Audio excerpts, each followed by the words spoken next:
suicide bomber. Is he going to firefight in there? Open the door! Gav, let's go! Suicide bomber's dream, this. I always feel apprehensive. I think if you're not apprehensive, there's something wrong.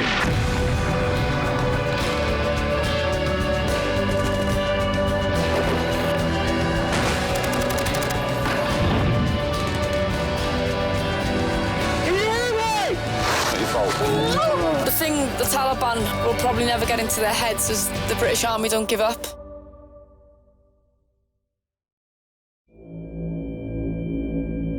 The conflict in Afghanistan may be subject to a lot of debate. But that's of no consequence to a band of warriors from the Royal Logistic Corps. Day after day, they deliver supplies to the bleak, inhospitable frontline outposts. And no matter how hard the Taliban hit them... What was that? Stop! That sounded like an IED, that. Mate, just quickly see if that fucking radio's on, because I've lost comms. The road warriors hit them harder. You are clear to engage.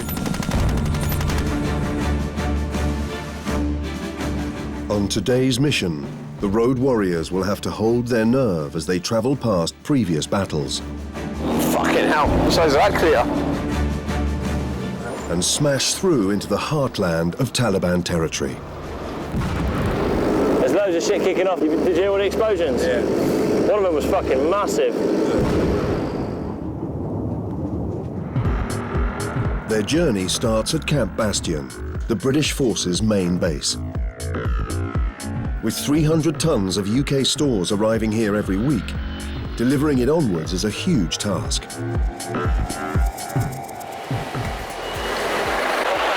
Which is the wagon that's gone tits up, guys? Which is the one that's fucked? Ensuring the mission goes to plan This is what it's all about for me. is Sergeant Major Larry Lumsden.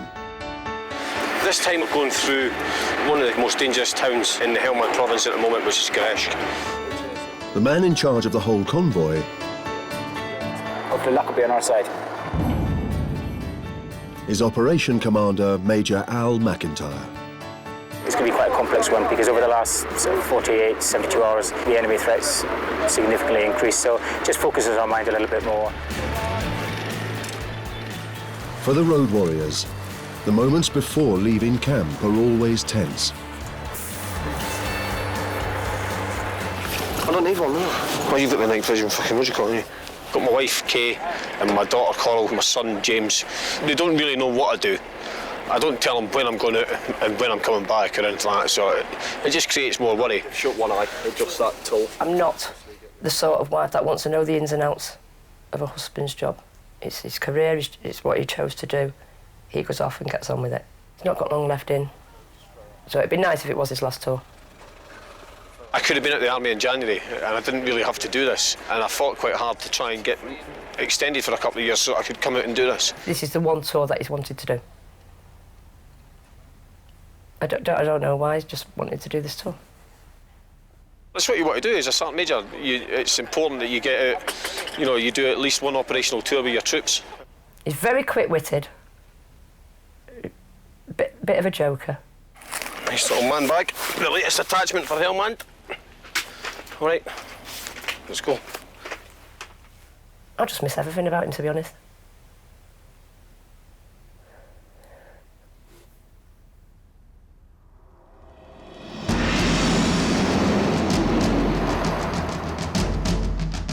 With final checks complete, the road warriors and their 57 heavily armed vehicles move out. Their mission is to deliver 15 truckloads of ammunition to Camp Price before moving on to dismantle Forward Operating Base Gibraltar. The convoy is on Highway 1, a route frequently targeted by the Taliban.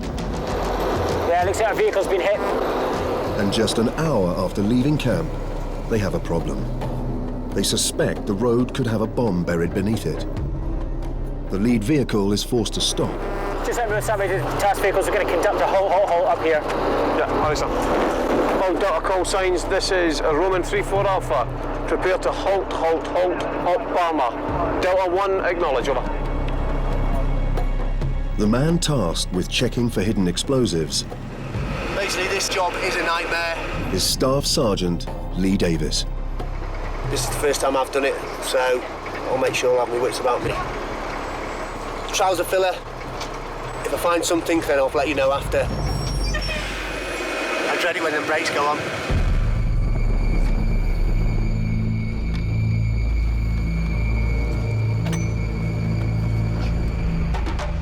The search for bombs is called Op Barma.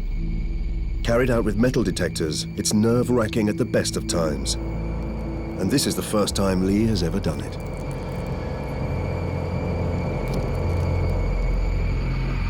One wrong move could be fatal.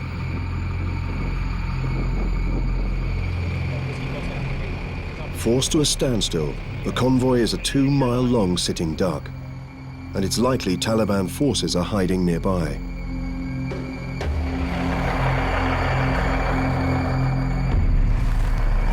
So what we've got is all the top covers all the way back down through the patrol.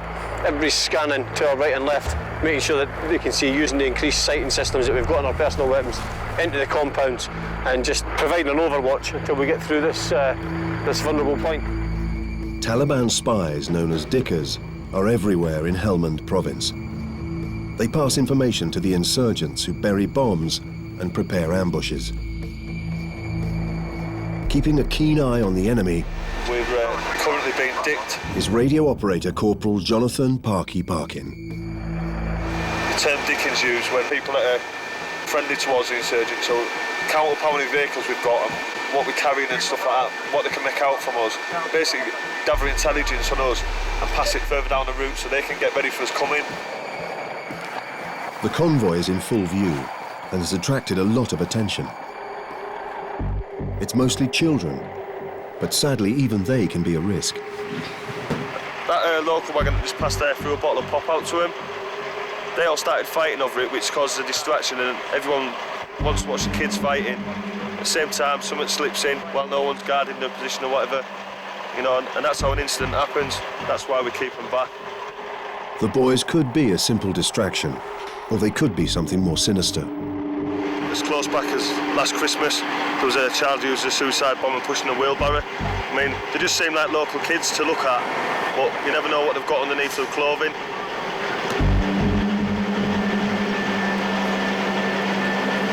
Your kids only getting too close to it? No, they've all moved off now.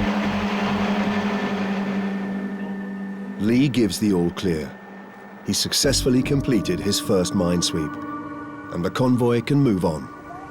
Basically, this job is a nightmare, is a hard job to do, but we need to do this to get to our locations. Slow going at the minute, but we're making progress, which is the main thing. But from this point on, the Taliban know they're coming and will have had time to plan their attack.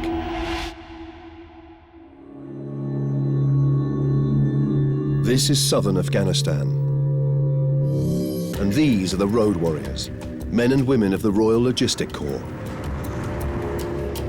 It's their job to deliver vital supplies to troops all over Helmand province. On this mission, the road warriors are resupplying a British Army base called Camp Price with ammunition, and then they'll move on to dismantle the frontline base Gibraltar. It's mission critical. We've got to get the stores from A to B for the fighting troops on the ground. You know, and the insurgents are aware of this. The 57-vehicle-long convoy is on one of Afghanistan's main roads, Highway 1. Known as the Highway to Hell, it's a frequent target for insurgents. The road warriors have already stopped to check for explosives and suspect they were spotted by Taliban spies. The enemy now know they're heading this way and will have had time to prime their bombs. Once you're on this road, they know we're coming. It's too easy just to leave some. Just sit in a compound there, press a button, and that's you. 49-year-old John Loughlin has survived the Falklands War, 8 tours of Northern Ireland and 5 tours of Iraq. But this is his first in Afghanistan. Been in the army on and off 33 years. I've seen a lot of injuries and seen people killed. John's previous tour of duty should have been his last. I'm only really here to bury some ghosts from the past, and once I've done that, I can move on with my life again. On his last tour of Iraq, John saw the grim reality of the effect of roadside bombs firsthand. Yep, just driving like this, talking like this. I looked through that window, looked back, windscreens were in, and my driver was in a bad way. You're just talking, and the next minute, you're not talking, you're trying to save his life. John did all he could to save his friend, but tragically he later died of his injuries. It's a horrible thing to live with. So is that you did everything in your power to save a boy's life and he never made it. Somebody gave their life to the job, which is ultimate sacrifice, and he should never be forgotten. Will certainly never be forgotten by me. I want to do this tour and make sure everybody I've worked with comes back. Then I can retire and say I've done the job. I just want to say I've done it.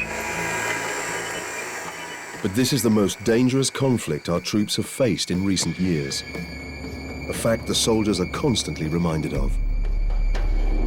Fucking hell. What size is that crater? The bomb that exploded here claimed the lives of 3 Danish soldiers.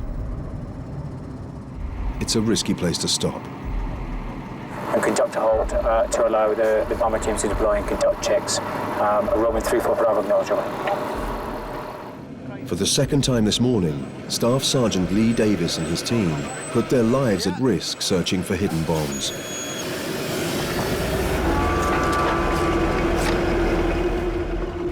A common trick insurgents use is to hide more explosives near to previous strikes. Unlike civilian vehicles, most of the Road Warrior trucks are too big to squeeze past the crater safely.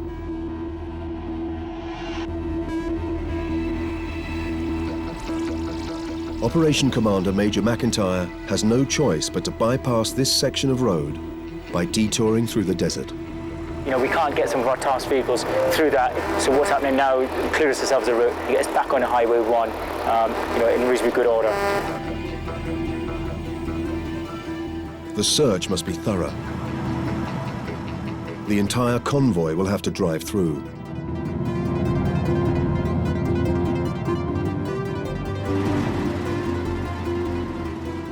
While the route is checked, Major McIntyre passes on some worrying news. We have a suicide vehicle-borne bomber looking for a coalition force. The OC's just passed down the patrol. The latest intelligence update, which is that somebody's driving about looking for a target to blow themselves up against. Taliban spies may have reported the convoy's location, making it a prime target.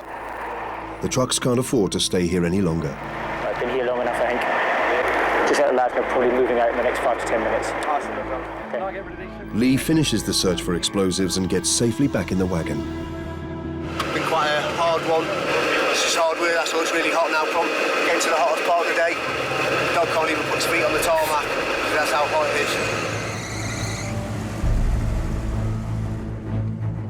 is. The convoy moves off the road. That's it now, it's slowly.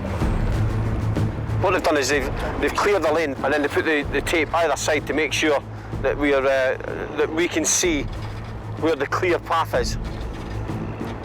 And just to make sure that the vehicles don't stray outside it, because that's been the cleared route. If the path hasn't been correctly checked for explosives, they risk the same fate as their Danish allies. Through the lane, through, go left, we're through the main tape. That's it. That's it, Gav, just slowly go on, please. It just brings it home to you, the people there last week. 3 lives have gone just like that.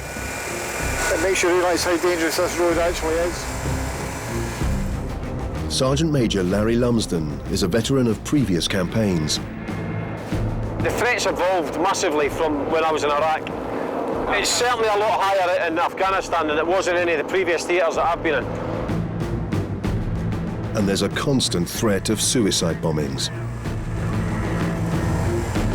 You know, there is no real way to combat a suicide bomber. If somebody wants to run at a vehicle with explosives strapped to themselves and blow themselves up, it takes a very brave man to aim a weapon system at them and pull the trigger, especially if that person's maybe a young child. You know, we've got intelligence at the moment to tell us that one of the suicide bombers who are primed is 15 years old. It's an ever-present risk for the road warriors, one that becomes even clearer when they spot the remains of another attack. Is that the suicide bomber? That'll be the suicide vehicle as well. Just days ago, there was a suicide attack here. There was a vehicle-borne suicide bomber, drove straight into the Afghan National Army, just drove straight into it, which is what suicide bombers do, funny enough. They just drive straight into things. Fortunately, the road warriors have made it through unscathed to their first drop-off. Go park and tell them we're turning south into Price now off Highway 1.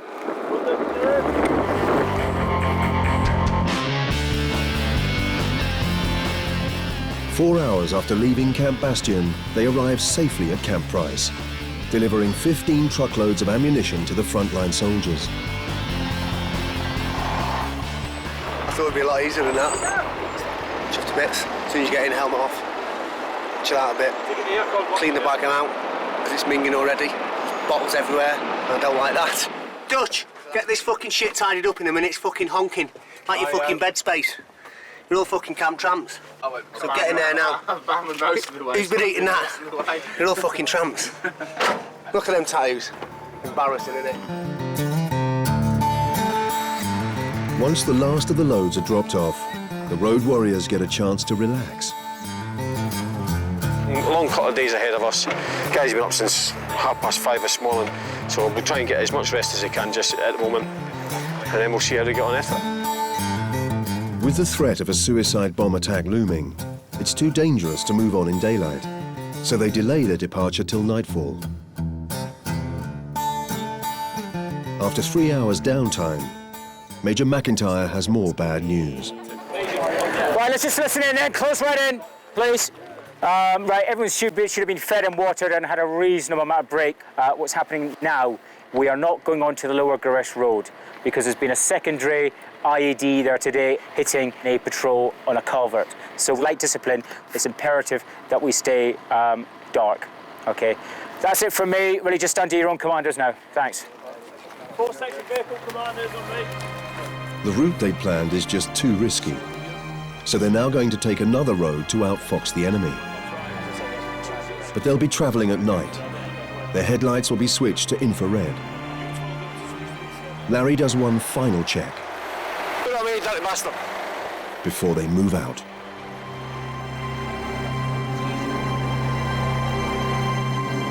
But they don't get off to a great start. You head out to the main entrance. Whiskey Free's fucking stuck. Aaron's stuck. The main entrance. Stuck even before we left camp. Keep coming! Whoa! It's Lee and Troop Commander Aaron's vehicle that's in trouble. That's pissed me right off. You know what I mean? We only left camp. I don't think I'm ever going to live down getting stuck inside a fob and having to be pulled out by a hat.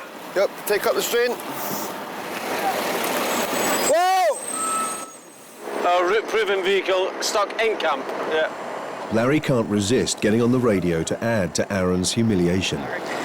We're just making sure that nobody's ever going to mention it to Mr. Pendlebury that he got the lead vehicle bogged in inside of camp. It's embarrassing, really embarrassing. You know, I would hate for any of the subalterns or any of the NCOs or senior NCOs to mention it to the troop commander again, ever. That was embarrassing, eh?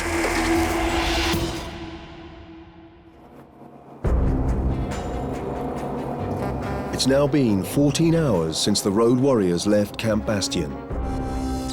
They've resupplied Camp Price with ammunition and are on their way to close down frontline base Gibraltar. Because the convoy is a Taliban target, the trucks are travelling at night using only infrared light. I've got the night vision devices on, scanning the area, making sure that nothing's going to creep up on us and give us a fright. There's nasty men out there that want to fucking kill you. The road warriors have intelligence that Taliban extremists are waiting for them in Gereshk, the town they have to pass through. Main threat is from suicide bomber. It seems that the Taliban are starting to target that area again. They have used a suicide bomber in recent weeks. We've got some of the most sophisticated kit in the world. You know, it sets us up for success. But you can't factor in some nutter of a fucking father who sends his 10-year-old or 12-year-old kid up to be explosives strapped to him to run an armoured vehicle and detonate himself and explode all over the show. A remote-controlled spy plane has been launched to look for Taliban activity. Using powerful night vision cameras, it's scouring the area ahead of the convoy. In the main part of Gereshk now, very eerie suicide bomber that come out from nowhere. A mini flare is fired at someone getting too close. At this time of night, the troops have to treat any activity as suspicious, or they risk endangering the whole convoy. No, we need to get through here. The suicide bomber is out there. This is where he'd be situated in between the buildings, so he can get out quickly without us noticing him. Whiskey 3, just look good eyes on down that alley to the left-hand side, which you're approaching now. Alley to the left-hand side, Whiskey 3, over. Sure, fire that car. To right.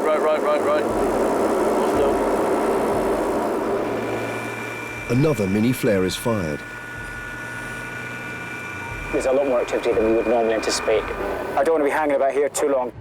Only 12 hours ago, Major Al McIntyre told his troops they were being hunted. We have a suicide vehicle-borne bomber looking for a coalition force. Now the British spy plane has spotted a man driving a white car. He's heading straight for the convoy. This seems to confirm their fears of a suicide bomber attack.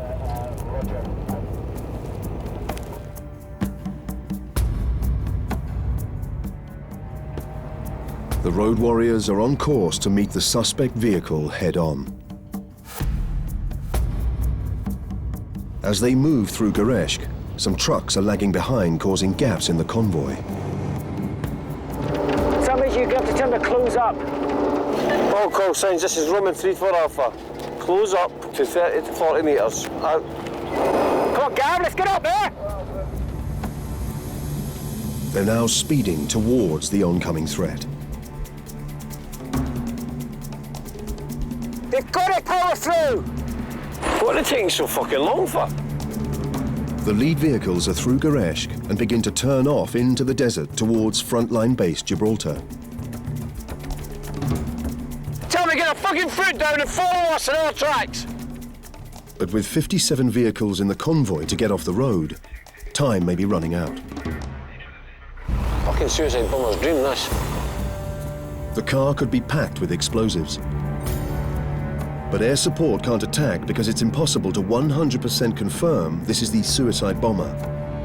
The spy plane can only keep its sights trained on him.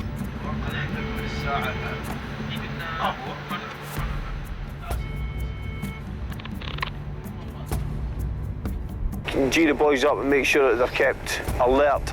We don't know how long this is going to take over. Fuck all gets in with 100 metres, mate. The suspected bomber also turns off the road and waits.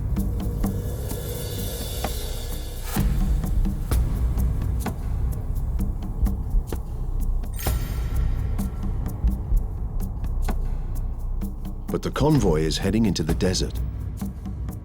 It'll be impossible for the car to follow them through deep sand. The car continues to wait.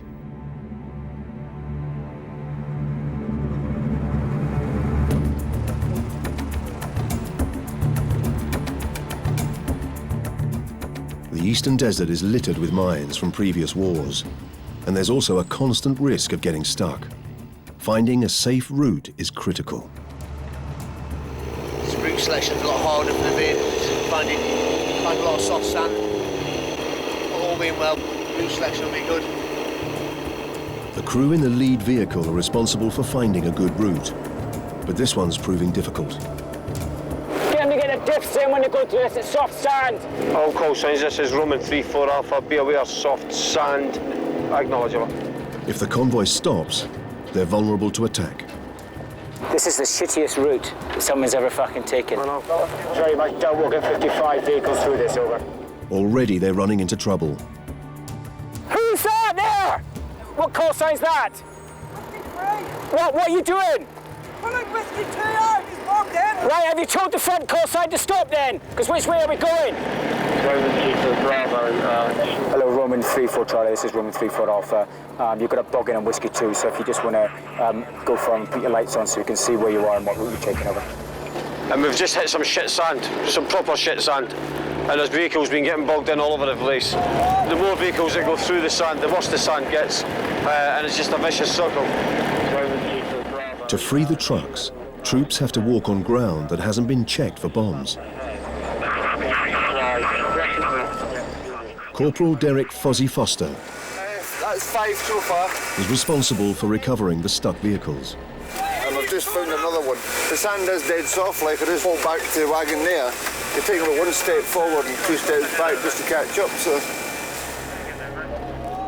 As they struggle to get the convoy moving, Major McIntyre steps in.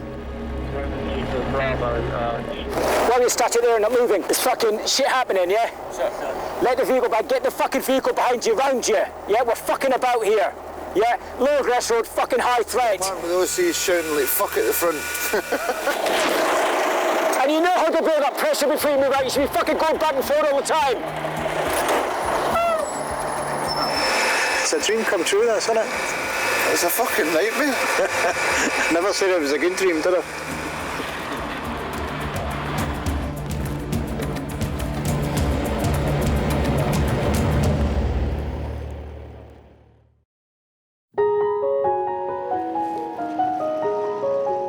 Five hours later, they're still battling through the desert.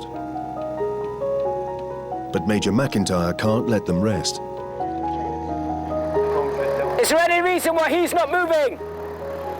Get in the PRR and talk to him and ask him. They're fucked.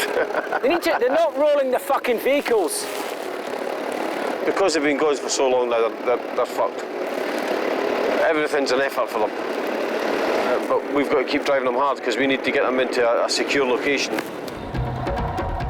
The convoy is nearing the frontline base and is regrouping on the edge of the green zone, an agricultural area infested by the Taliban. A major British offensive, Panther's Claw, is in full swing.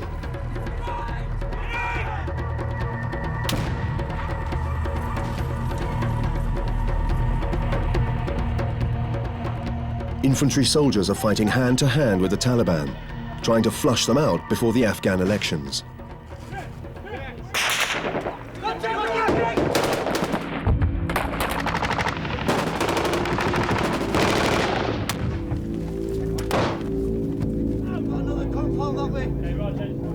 It's a particularly hostile place to be.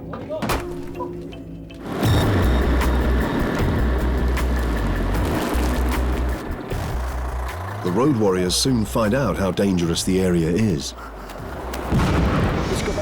Is it going firefighting there? There's loads of shit kicking off. Did you hear all the explosions? Yeah. One of them was fucking massive, like proper shook the ground. The Taliban are firing mortars from a hidden location, a tactic called indirect fire, or IDF. You see the big black clouds there? That's where the IDF's landing, so... This is not a very nice place to be. A battle group identify the enemy and return fire to stop them getting closer. Frontline base Gibraltar is too small for all the trucks. So one half of the convoy will have to stay behind. Major McIntyre leads the other half to the British base. Radio operator Parkey knows they won't be made welcome by the Taliban. They don't really like us going in there because it's where most of the agricultural land is, so it's where the poppy fields and that are. They're happy with us being out here in the desert, they'll have a pop at us when we're out here. As soon as you go into that green zone, you're on their turf, and they know it better than we do.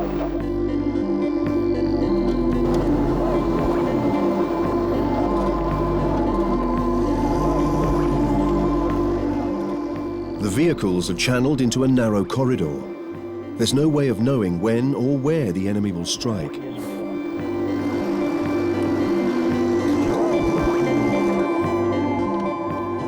The risk of attack is severe, and British infantry soldiers line the route.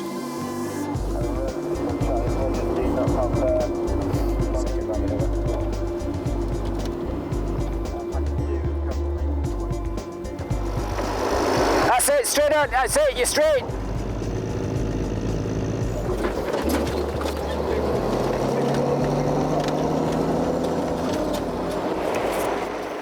The road warriors are in. Woo!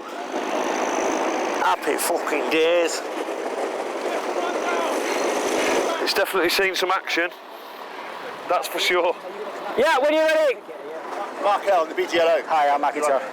Okay, Another shit trip down. What? Because we went down the lower Gress Road to the south of it, because of the high threat, you know, there's some more fucking IEDs found in hotspots. It's fucking awful.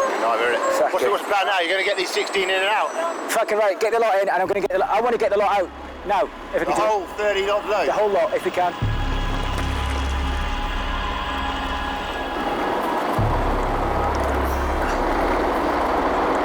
That was actually pretty good. The battle group had laid out a very good protective cordon.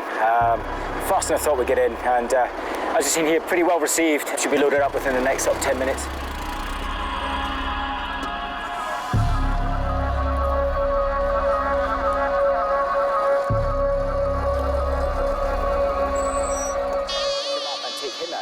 Captain Mark Hale of the 2nd Battalion, the Rifles, is in charge of the base they've come to help close down. Stop off it, battalion attack. Footage is being dismounted so we can rebalance the battle group across Helmand and more specifically up in the Sanging area.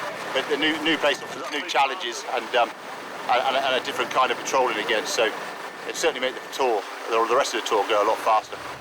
We've been down here for 4 months now. It's been very difficult.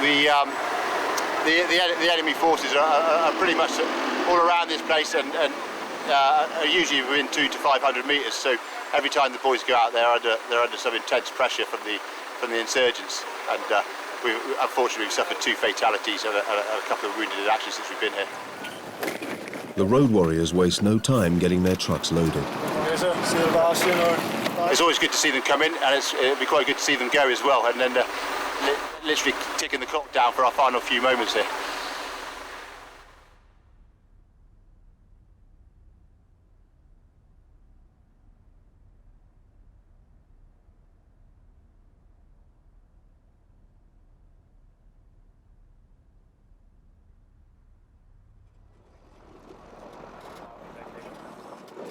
With the trucks loaded, Major McIntyre leads his advance party out of the base.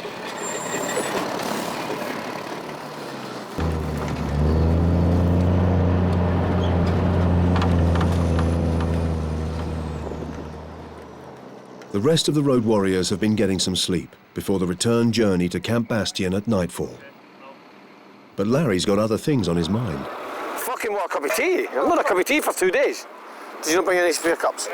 It's not a fucking problem. Cut the bottom off a water bottle. Improvise, adapt and overcome. Go have a cup of tea, see? Have a cup of tea, Sam Major's no grumpy anymore. Everybody gets a fucking easy ride. Isn't that right, Gav? Except Gav. He never gets an easy ride. Anybody can fucking sleep 9 hours in this desert, in this heat, doesn't deserve an easy ride. The convoy regroups safely, and they have time to relax before the long journey home. Shitty desert, on the go for 24 hours, lack of sleep, no even shaved, but a cup of tea means that I don't moan at the boys and girls, because they're a happy Saturdays.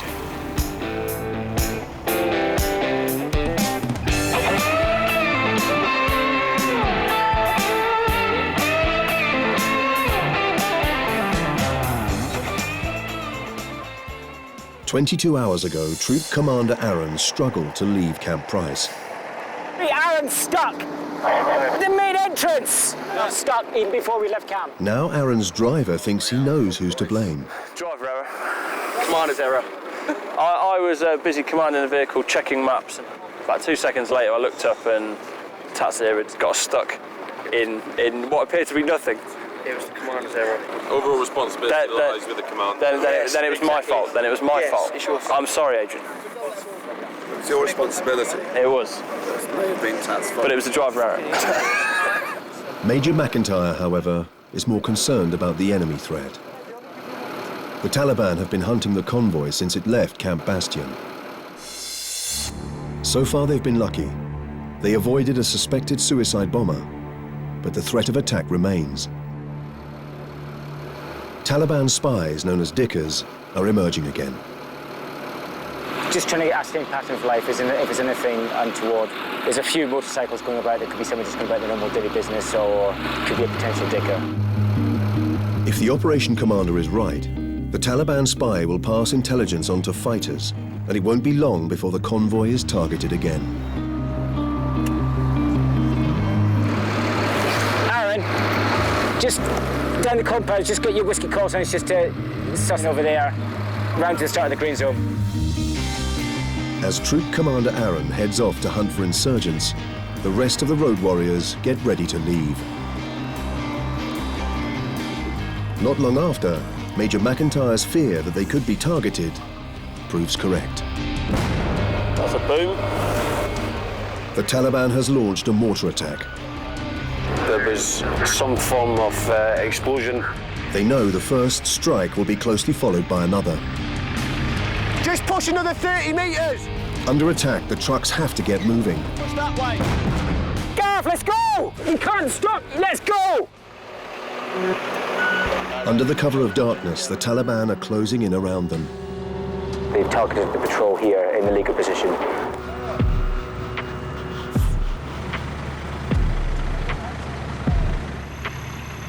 Sergeant Major Larry Lumsden issues strict instructions.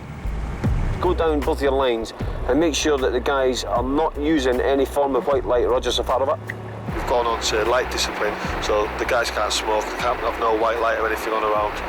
But in the legal way now, we've got one of the vehicles and it's overheated. Get that hooked up now as a matter of priority. The thing, everything's ready. Right, reverse back, Gav. With the imminent threat, it's imperative they move fast. But operating with only infrared light makes judging the terrain a nightmare. Hey, fucking ditches! Right, is that Delta cosine bogged in there? These impossible conditions are causing gaps in the convoy. Fucking hell! A safe route has been marked out with glow sticks because an explosive has been discovered hidden in the sand. But in the darkness, one truck is off course and heading directly towards the hidden bomb. If the driver doesn't stop, he risks detonating the device. The blast could be lethal. Stop! Get into the back of this wagon! And would reveal the position of the entire convoy to the pursuing Taliban. What's he fucking doing? Operation Commander Major McIntyre is the first to notice. Hey! Hey! Stop! You stop! Fucking dick! He runs after the truck through desert sands that may be hiding bombs. Stop! Stop! If he can't get the driver's attention, it could be fatal. Open the fucking door! Open the door! What are you fucking doing? Turn round and follow that masticator you're following earlier!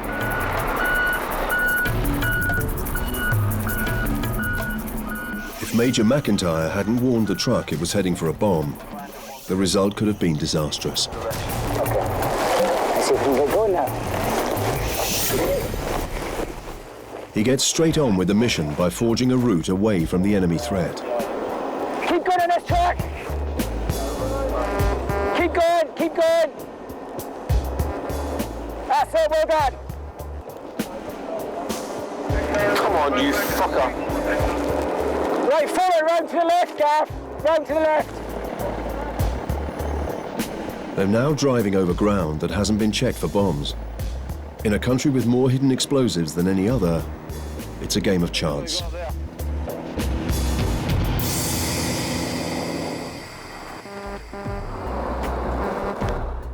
After 3 more hours of cautious progress, avoiding improvised explosive devices known as IEDs, the road warriors make it back onto Highway 1 for the journey home. Fortunately for us, the Americans have gone through before us. And in one of the craters that was created by one of the IEDs that's happened before, the sneaky little bastards have put another IED in the same crater. Fortunately, the bomb has already been discovered and dealt with. That's what an IED does. Look at the crater there. That's like 4 IEDs in 3 days that's been either found or detonated on that road. So there's still plenty more to come, and there's plenty more on there. You just need to be vigilant, as always, and then hopefully we'll be back in time for breakfast in about 3 or 4 hours.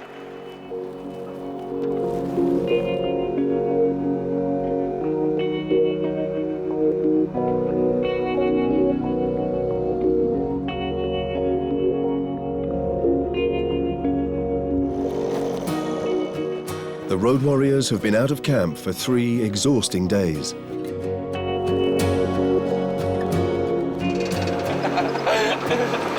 Oh, fuck, boys. A little bit glad to get back.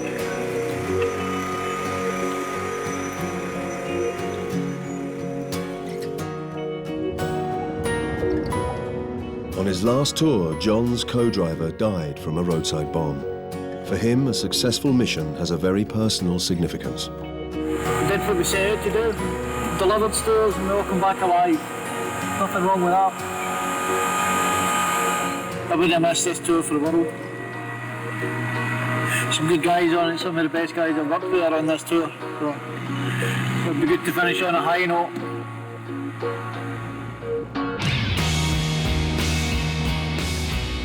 We're here to try and restore the faith of the population and try and get them working for themselves. You know, we're here to make a difference, and hopefully we're doing that.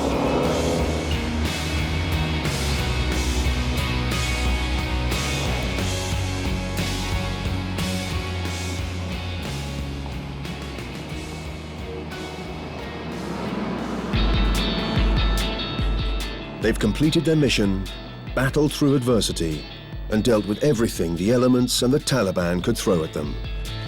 But now, the safety of Camp Bastion is a welcome relief.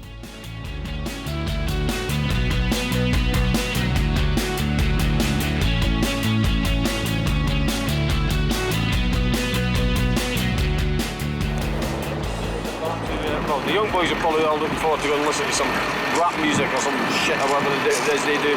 I'm just looking forward to being an old bastard and going and have a cup of tea. No, it's good to be back, and there's a sense of achievement, but also a bit of relief because it was quite a substantial threat at that one. So, all in all, pretty good. I've had this kit on now for 3 days, just about. I stink, I want to shower, and then you hear that? My map was calling, I'm going to bed. Do a bit of bronzing, and then I'll do an hour in the gym tonight. Alright, Davis. How'd it go? All right. Oh, shut up with your fucking war story.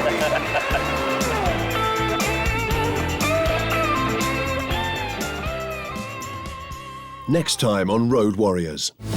Black smoke, which is never a good sign, is it?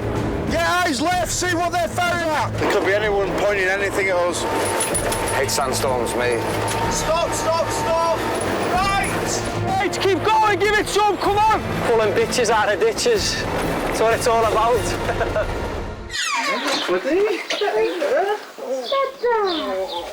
No.